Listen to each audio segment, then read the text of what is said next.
last week was a tidal wave of bad news for this presidency, and this president and his approval ratings stayed the same. So I wonder, I mean, if that's not going to move the needle, is this John McCain thing going to move the needle? The Republicans don't care, but 43% is both a very high number when you realize that many people are so deluded as to believe this guy's a good president. How about 46%? That's the Harvard-Harris poll. I just want to give you a slice of what it's like if you watch another channel or listen to a different station. So instead of saying the president's approval rating is at 46%, the economy's going good in terms of the North Korea threat, the redoing the trade deals, the tax cut, I think this president's gaining popularity. Instead, they said, what's wrong with all these people? Don't they know what a bad president he is? So that's what he's talking about, which drives him nuts. So joining us now is Senator Cassidy. Senator Bill Cassidy is a doctor, by the way, out of Louisiana. And there's a lot going on because you guys are working a little bit extra because, mainly because Democrats are obstructing. You're not getting enough done, so you stayed to confirm more judges and cabinet members. Senator Cassidy, welcome back. Hey, Brian, thank you for having me. Hey, Senator, I don't know if you heard of it because we were just getting on the line, but I just gave a slice, 20 seconds, of a panel on MSNBC looking at the president's approval rating and saying, what's wrong with America? How could you like this president? How do you explain the president under fire like this and still has 46% approval rating with Harvard-Harris, with Wall Street Journal and NBC? Correct. Yeah. So what it is the average American who did poorly over the last 8 years economically, who maybe lost their job, didn't get a raise, didn't get a bonus, just really heard the experts, all of whom are making lots of money on television, telling them on MSNBC that the new normal is low growth and just suck it up. We have a new president who comes in, believes in markets, believes in lowering taxes and cutting regulations. Now they're making more money, and they are getting bonuses, and there are some folks not working, getting back in the workforce, etc. Now, if you had a choice between one vision of bleakness, socialism, if you will, and another of prosperity, sure, there's some warts, but on the other hand, prosperity, who are you going to choose? You're going to choose prosperity, and that's what the American people are choosing. Senator Bill Cassidy with us, and so far we understand the economy is now growing, not at 4.1, it's been revised up to 4.2%. We'll see how that factors into the fall. A couple other things. Senator Schumer yesterday proposed a calculus put out with all the numbers each month or sometimes each week, and that is wage growth. I am not against that. Are you? I'm not against that either. Now, there's sometimes a lag, and so it has to be understood. But wage growth is already reported, and we're starting to see wage growth. And I think that's something for us to look at. Because I think that's what people care about. I mean, we want basically, if Republicans are going to be successful, they should realize at one point that rich people aren't necessarily their base. Their base are working class people. And this president, in attacking manufacturing, attacking trade, and not running from unions, has basically opened his arms to the working class. This goes back to what Hillary said. Hillary thinks that the people who are voting Republican are deplorables. And clearly she didn't particularly care to associate with the folks who may have been the traditional Democratic base, but they are now the Republican base. A Republican base which is looking for jobs, which is looking for economic opportunity, and sometimes thinks that maybe bureaucrats in Washington, D.C. take care of their own perspective more than they take care of the American people. A trade breakthrough with the U.S. and Mexico, putting pressure on Canada, and they have blown. Their representative left a meeting in the European Union with the European Union and flew back to meet immediately with Robert Lighthizer. Here's what he said about Canada, joining the new NAFTA talks. Cut 44. We reached some high-level agreements around what we thought we wanted to see, particularly when it comes to labor. And so the fact that Mexico was able to do something that I think must have been quite difficult for Mexico and make those concessions does really set the stage for some productive conversations for us here this week. Here's Robert Lighthizer. My fault. Cut 44. Let's remember, we had almost a year of negotiations with Canada. We had trilateral negotiations for months and months and months. We had thousands of people at several rounds. The last few weeks, the president decided, let's focus on Mexico. Let's get a deal done with one. The truth is, he's right. It's very difficult to negotiate with two people at the same time. So we negotiated with Mexico. We got a great deal for them and a great deal for us. Now it's time for Canada to come to the table. Now, listen, I know you're not necessarily a dairy state, but that is one of the major stumbling blocks between the U.S. and Canada. What would you like to see done here, Senator Cassidy? I'd like to see Canada come back on board. It makes the whole deal more likely to pass the Senate. If it doesn't pass the Senate, then it's a higher threshold to pass. That said, I think Lighthizer is right.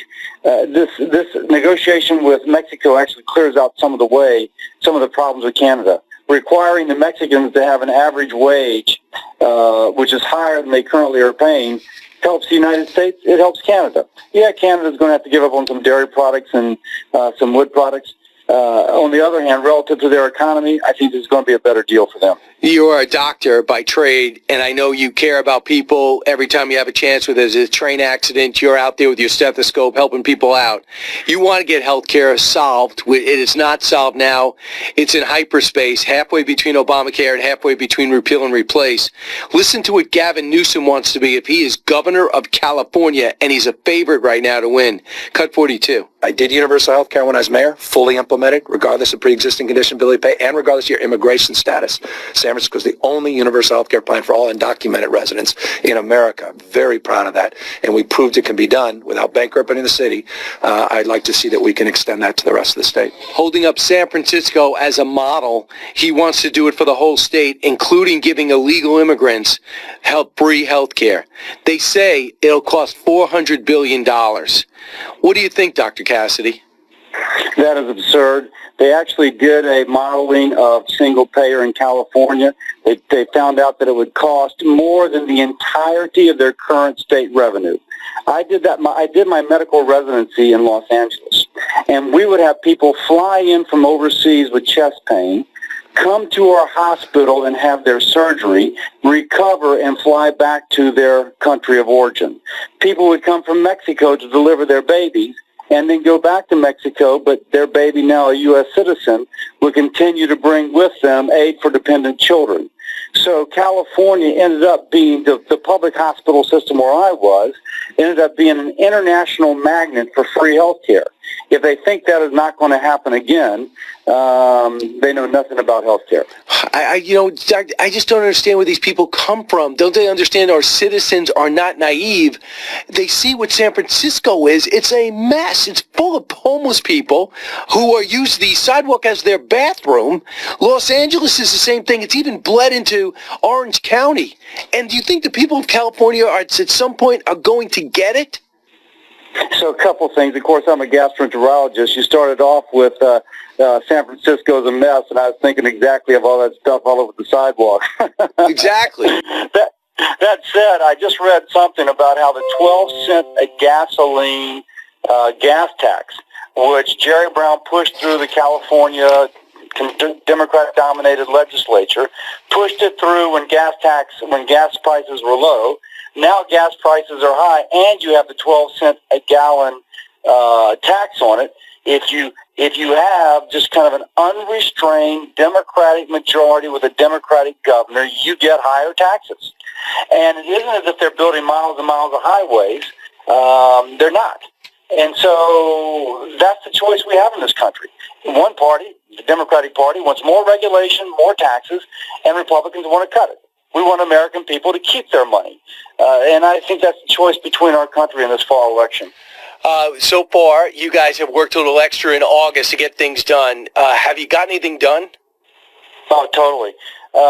We just approved yesterday 17 more judges or executive officials. Schumer has been lining up to block all these. Because we've decided to stay in August, we've gotten a lot more done. Aside from Neil Gorsuch and Brett Kavanaugh pending for the Supreme Court, I think we've had 33 appellate courts, and that's obviously the next rank before the Supreme Court, and a greater number of district court judges. And so we've made incredible progress. So the headline reads, Trump reshaping the judiciary in a conservative direction. And that, I think, is good for our country long term. Okay, real quick, Senator, no doubt about it. I think the president is waiting on the confirmation for 200 to 300 nominees. Where are you at with that? You're in the majority. Yeah, so sure, that's the thing that Schumer's been blocking. That's why we're still staying in August 2 years later to get these people approved. But we're making progress. And right now, I think yesterday we did 17 different people, judges as well as executive branch. And then we have a whole other set of folks, similar size number for the week we get back. So we're starting to make progress. And frankly, it's because of the decision Republicans made to stay in over August, forcing Democrats either to be able to go home and campaign or maybe letting Trump get the people he needs to fulfill his agenda. And since they want to get reelected, they're letting us get Trump's people through. I realize you worry about Louisiana, but I also think you have to keep an eye on what's happening in Florida. Ron DeSantis, a House member, wants to be the next governor. The president supports him, and his opponent's 39-year-old Andrew Gillum. As a mayor of Tallahassee, he's not been successful. He's an impressive candidate, except for if you look at what he stands for, and that's socialism. Bernie Sanders, cut 18. But he also combines a far-left ideology with managerial incompetence. As mayor of Tallahassee, his tenure has been absolutely disastrous. Tallahassee is one of, if not the most crime-ridden city in all of Florida, year after year, rising crime. He's embroiled in a lot of corruption scandals. This guy can't even run the city of Tallahassee. There's no way Florida voters can entrust him with our entire state. Florida is one of the fastest growing states with jobs and opportunity and population. Does it concern you at all, as an American, that this socialism, this sense of socialism is resonating with Bernie Sanders? He gets big crowds with this 28-year-old in New York, and now you have the Democratic nominee for governor of Florida. I think that this is a microcosm of what's happening in the nation. It is a choice between Ron DeSantis, who's a great guy, who believes in lower taxes and less regulation, and a socialist who thinks that we should raise taxes, that we should increase regulations, and in some way that's going to bring prosperity. That is not the case. But Ron DeSantis and this candidate will be a choice for Florida, and it will give a picture to the rest of the nation as to what the stakes are in this fall election. Do you want the president to fire Jeff Sessions? I think politically it'd be disastrous for the president to fire Jeff Sessions. And obviously Jeff is out of sync with the president on things like prison reform and probably things like legalization of marijuana. But politically it would be disastrous because it would be perceived as obstruction of justice. I think the president needs to think about that. I also think that if he waits after the midterms, he'll have Lindsey Graham's support because he looks at these two as irreconcilable. Well, it's also policy. And again, Jared Kushner's been working very hard on prison reform, which I don't think Jeff is. That's just not where Jeff is. And I mentioned also the legalization of marijuana, which is related to prison reform. That's not where Jeff is. So there's substantial policy issues that are differing between them. But that said, I think it would be seen as obstruction of justice. Politically, it would be bad. Yeah, how do you feel about prison reform? I think it's something that's got to be done. You actually have Democrats who are on a rally with you on this. Why would Jeff Sessions feel he should stop the president? I can't speak to Jeff. I will say in Texas they've done it, and according to John Cornyn, they've had great success in decreasing recidivism. And so fewer people are coming back, more people are going into the workforce. One thing that benefits tremendously is this economy. Jobs are so tight that I'm told some employers will go to people just released from prison, offering them a job. And in that case, the best thing to keep somebody off the streets is a good job. So I think it's all working together, the Trump economy with the efforts at prison reform. If the evidence continues to look like that, it just builds a strong case for it. You have the Russell Rotunda. Are you for naming it the McCain Rotunda? You know, if you start changing the names of buildings, what is to keep somebody in a future generation from changing the McCain building to somebody else's name. I think once you've kind of established this is our legacy, this is how we wish this building and this man to be remembered, you kind of keep that. And then McCain, we should name something else. And so future generations know that it's named for McCain. It doesn't change because this generation decided it should be named for McCain. Do you have an idea of what we can name after John McCain then? You know, one thing they talked about is the Armed Forces Conference Room. Now, obviously, McConnell's going to put together a committee to consider this. But, my gosh, McCain poured his legislative career into making the armed services both more capable but also a better instrument of American values. I think it would be very fitting. Senator, congratulations to you. The president has recently issued a memorandum implementing your legislation that eliminates U.S. taxpayer-funded subsidies for Chinese companies. I had no idea. How gratifying is that? It's incredible. Just so people know, if I'm mailing something from New Orleans to Nashville, Tennessee, it is cheaper to mail it from Shanghai than Nashville, Tennessee. Because of a treaty, an international treaty we have, where American taxpayers subsidize mailing rates for those mailing from other countries. It is just crazy. So it's part of a treaty. I put in legislation requesting the State Department to renegotiate. The president has issued that by executive order. The renegotiations start in, I think, Ethiopia in a month. And so good for us. Let's get that done. It should be cheaper to mail from New Orleans to Nashville than from Shanghai to Nashville. I hear you. Hopefully we're going to get some reconstruction of trade between those countries, between our country and China too. Senator Cassidy, thanks so much. Enjoy Labor Day. Hey, thank you, Brian.